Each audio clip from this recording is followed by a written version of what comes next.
I don't want to be a wet blanket, but when you look at the stress in Europe's economy and you look at the fragility of China's economy, how challenging is 2025 going to be?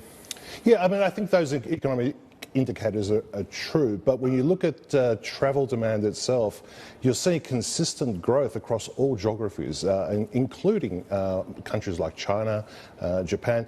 They may have recovered a little bit slower, if you like, relative to other markets post-pandemic, but they're coming back very strongly now. So we feel pretty good about it. And when you look at Europe, travel demand in Europe, despite some of those economic challenges, is very robust.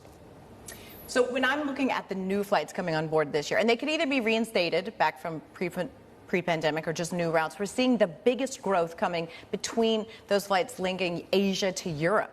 So is this just a continual reinstatement from before the pandemic, or are we seeing more people really linking up? And I'll tell you what happened. My own flight that usually goes to Houston through Europe, Singapore Airlines cutting it, saying, no, we're going to pull that plane. We're going to be flying more often to spots in Europe. Yeah, I think you're seeing a mix of both. You are seeing some of the flights pre-pandemic being reinstated, but you're getting a lot more new routes being implemented as well, primarily because you've got new aircraft types that are more fuel efficient, they've got better range as well, and they're giving airlines the flexibility to fly to what they refer to as thinner markets that they otherwise couldn't have done in the past. So what does that mean? It gives the flexibility to the airlines, and it's giving more choices and more options to the travelling public.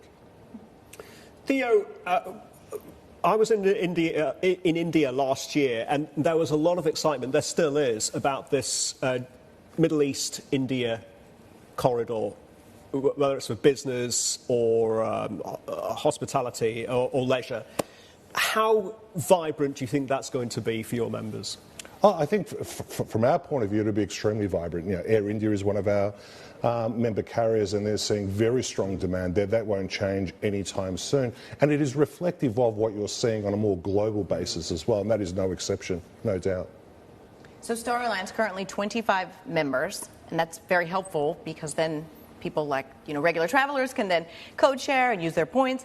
But you are set to possibly lose one carrier, right? We now see Korean Airlines saying that the acquisition of Asiana is completed as of last month. What does that mean for Star Alliance? Oh, look, I mean, Asiana obviously was an important member for us, but through their own financial challenges, we've now got a situation where they've merged with Korean Air.